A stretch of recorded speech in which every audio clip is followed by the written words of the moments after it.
They now control all of Congress, and they have their eyes on the White House. The Republican Party is the big winner, or is it? We look at how power could ruin the party's hopes for 2016.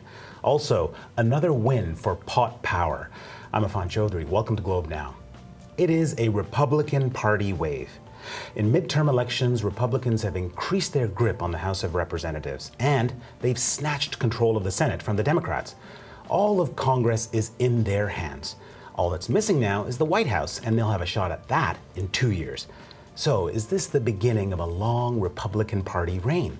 Well, to walk us through all of this is Peter Loewen. He's the director of the Center for the Study of the United States at the Musk School of Global Affairs. Welcome, Peter. Thank you for having me. So, conventional wisdom is that Barack Obama came out the worst last night. True or false? Well, it certainly appears that way on his face. He had said that his policies were on the ballot, and Republicans ran with that, and they've clearly refuted, it seems, in this election, the agenda he's been pushing. So he's got 2 years now of having to deal with not only a Republican House, but a Republican Senate. On the other hand, it's not clear to me how much he would have gotten done had there been a Democratic majority in the Senate after tonight. He's had trouble over the last 2 years getting policy through. So now he's just in a position where he can directly confront a Republican majority in the Senate and in the House and ask them what they're going to do now that they have the much heavier task of actually governing. So what is the one thing that he could do? Well, it seems to me if he really wanted to have fun with the Republican Senate, he can really put the cat among the pigeons on immigration reform. You know, there's a trio of senators who are gearing up to run for president: Rand Paul, Ted Cruz, Marco Rubio, and they don't agree on that issue. In fact, it's a multidimensional issue, and they disagree on different dimensions. If he can push through and try and get on the agenda even moderate immigration reform, it's really going to be an interesting question to see how the Republicans deal with that, and especially how those three senators deal with that challenge. So they're going to push, or Barack Obama is going to talk about immigration reform. The Republicans are probably going to counter with their own ideas like Keystone. What is that dynamic going to be like? Well, my sense is that Keystone's a relatively technical one. They've got the votes now to get it through. They can deal with some of the issues in Nebraska. But I think Keystone is going to be more or less a done deal now, whatever, even with kind of lowering crude prices.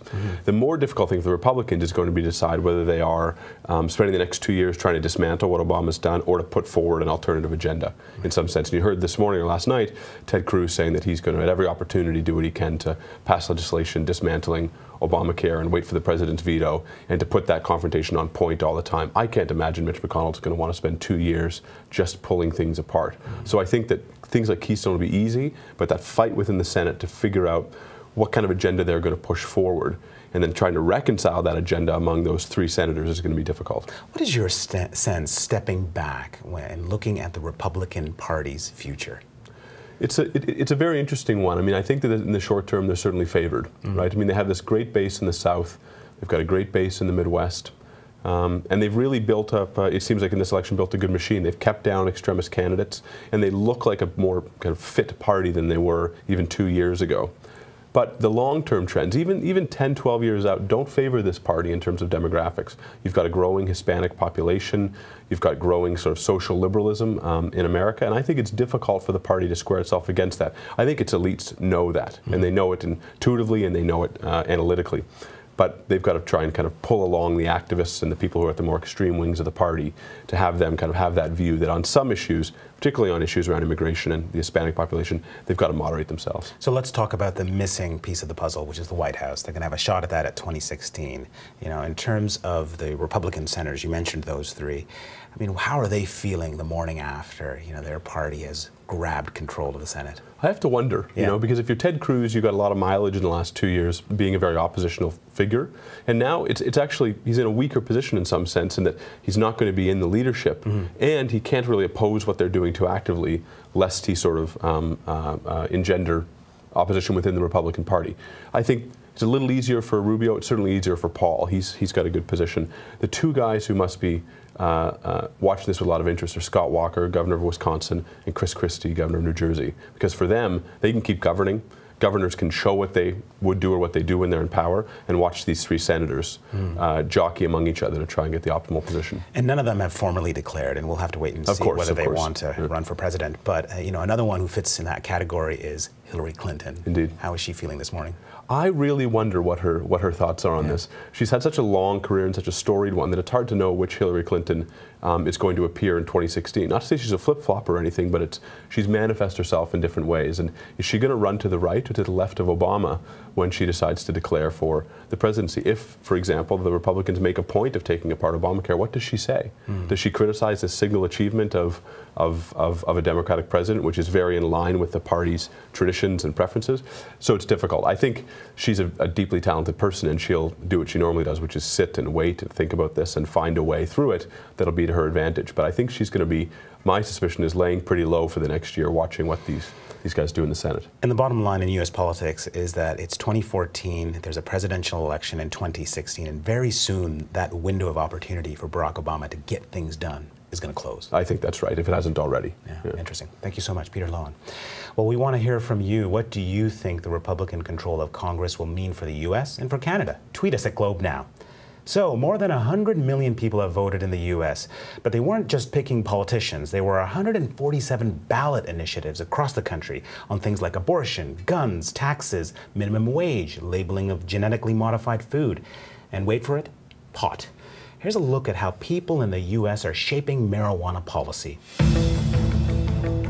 There's a running debate over whether Parliament should decriminalize pot in Canada, while in the U.S., voters are making the call. Colorado and Washington both voted to legalize recreational marijuana in 2012. In 2014, it was on the ballot in 4 states. This shows a shifting view on marijuana in America. In Oregon, Measure 91 asked voters to decide on a commercialized and regulated pot industry where people can buy marijuana from pot shops. Age limit, 21 years and over. Amount, up to 8 ounces. And the number of plants you can have at any time, 4. Let's look at Alaska's ballot Measure 2, which calls for something similar. Age limit, 21 years and over. Amount, up to 1 ounce. Number of plants allowed, 6. And it's on the ballot in the nation's capital too.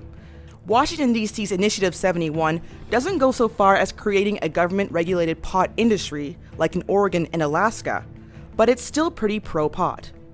Age limit, 21 years old. Amount, up to 2 ounces. Number of plants allowed, 6. And individuals over 21 would be allowed to give pot to other individuals over 21. Finally, Florida. Its Amendment 2 asks voters to decide on legalizing marijuana for medical conditions. So how did all these marijuana ballot initiatives fare? But it's not just about public opinion. It's also about money.